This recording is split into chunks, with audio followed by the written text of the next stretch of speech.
Hallelujah, praise the Lord. As we come to the end of the week, இன்னொரு beautiful characteristic of the shepherd குறித்து நம்ம பார்க்க போகிறோம். Psalm 78 verse 52 says, He led His own people like a flock through the wilderness. அது மட்டும் இல்லாமல் NLTயில் அது போட்டிருக்கு, He led them safely. தமிழில் எப்படி போட்டிருக்குன்னா, தம்முடைய சொந்த ஜனங்களை ஒரு ஆட்டு மந்தையை போல அந்த வனாந்திரம் வழியாக அவர் புறப்பட பண்ணி கொண்டு வந்தார் அப்படின்னு போட்டிருக்கு. சில வேளைகளில் நம்மளுடைய வாழ்க்கையில் கர்த்தர் நம்மளே ஒரு வனாந்திரம் வழியாக கூட நடக்க வேண்டிய ஒரு சூழ்நிலை வரலாம்.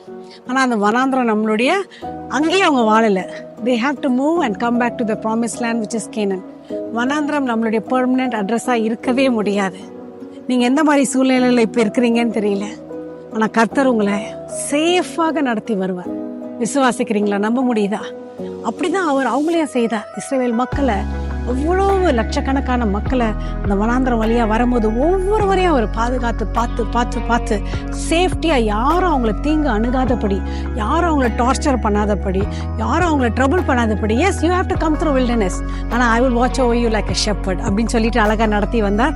என்னுடைய வாழ்க்கையில் ஒரு இன்சிடென்ட்டை சொல்கிறேன். அநேக ஆண்டுகளுக்கு முன்பதாக யூஎஸ்லேருந்து இந்தியாவுக்கு ஐ have to fly and come. இப்போ இட்ஸ் லாங் அவர் ஃப்ளைட், ஒரு 16+ hours ஃப்ளைட், ஒரு செக்மெண்ட்டு. அப்படி நான் வரும்போது நைட்டு கண்டிப்பாக நம்ம தூங்கலைன்னா அவ்வளோ நேரம் முழிச்சிருக்க முடியாது. அது சீட்டில் தான் உட்காந்து நம்ம தூங்குவோம்.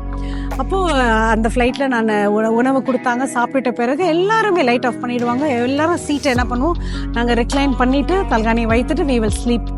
So that is how everybody will do. அதே மாதிரி நானும் நல்லா சாப்பிட்ட பிறகு அந்த சீட்டை ரிக்ளைன் பண்ணுறதுக்கு அந்த பட்டனை ப்ரெஸ் பண்ணுறேன்.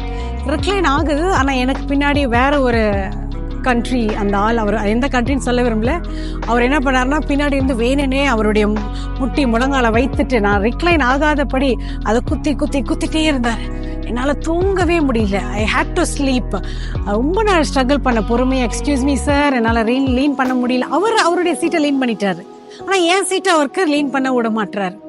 என்னால் என்ன பண்ணுறதுன்னு தெரியல. So I have to go to the air hostess இதில் போய் நான் சொன்னேன், எக்ஸ்கியூஸ் மீ மேம், நான் தூங்க ட்ரை பண்ணுறேன், பின்னாடி இருக்கிறவரை என்னால் ரிக்ளைன் பண்ண முடியல, அது என்னதுன்னு கொஞ்சம் பார்க்குறீங்களா அப்படின்னு கேட்டேன். இப்போ அந்த அம்மாவும் அவர்கிட்ட பொலைட்டாக கேட்டாங்க, சார் நீங்கள் உங்களுடைய முழங்கால கொஞ்சம் மடக்கிக்கிட்டிங்கன்னா இவங்க ரிக்ளைன் பண்ணுவாங்க அப்படின்னு. காதில் கேட்காத மாதிரி ஹெட்செட் போட்டுட்டு அவர் கவனிக்கவே இல்லை. இவங்கள எக்ஸ்கியூஸ் மீ சார்லாம் சொல்கிறாரு. அப்படி பார்த்துட்டு அப்படின்ட்டாரு.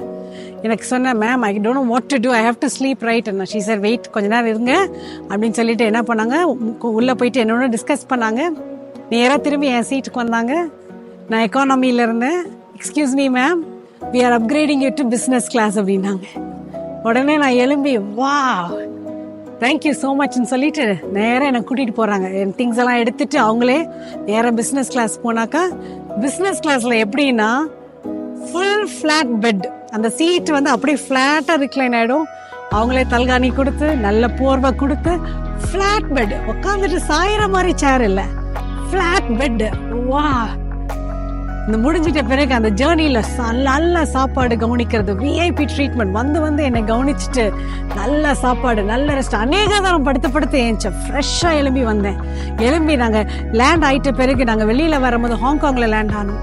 அப்போ வெளியில் வரும்போது நான் வெயிட் பண்ணி அவரை பார்த்து, excuse me sir, thank you so much, நீங்கள் என்னை ட்ரபிள் பண்ணதுனால தான் I was upgraded to business class. நீங்கள் என்னை குத்திட்டே இருந்ததுனால தான் என் வாழ்க்கையில் ஒரு ப்ரொமோஷன் கிடச்சி நான் பிஸ்னஸ் கிளாஸ் போனேன் சார், தேங்க்யூ ஸோ மச்ன்ட்டு அவருக்கு நான் தேங்க்யூ பண்ணிட்டு வந்தேன். அந்த மாதிரி உங்கள் வாழ்க்கையில் is somebody poking you wilderness வழியாக வரீங்களா, don't worry, there is an upgrade for you. ஏன்னா உங்களுடைய ஷெப்பர்ட். எல்லாரும் தூங்கிட்டு இருந்தாங்க. அந்த ஃப்ளைட்டில் இருக்கிற அவ்வளவு ஹண்ட்ரட்ஸ் ஆஃப் பேசஞ்சர்ஸ் தூங்கினாங்க. But there was one person, the head air hostess, she was awake and வாட்சிங். அவங்களுக்கு தெரியும், she needs to take care of me, I am one of the passenger. அதே போல் உங்களையும் உங்களுடைய பரலோக தகப்பன் ஒரு மேய்ப்பனாக பாதுகாத்து இரவும் பகலும் பாதுகாப்பார். யாராச்சும் உங்களை சேட்டை பண்ணாங்கன்னா he will make sure that you are upgraded. Hallelujah. ஜெபிக்கலாம். அன்பின் தகப்பனே, thank you so much for being our shepherd and for taking us safely every day. இந்த வனாந்தர வாழ்க்கையிலும் கூட எங்களை ஒவ்வொரு நாளும் அழகாக பாதுகாத்து வருகிறதுக்காக நன்றி. ஒவ்வொருவரையும் நீங்கள் ஆசீர்வதிங்க. யாரும் அவங்கள ட்ரபிள் பண்ணவோ, அவங்கள ப்ரொவோக் பண்ணவோ, அவங்கள டார்ச்சர் பண்ண விடாதபடி அவங்கள நீங்கள் மென்மேல உயர்த்தி கொண்டே போங்க. We love you. We thank you so much for being a shepherd.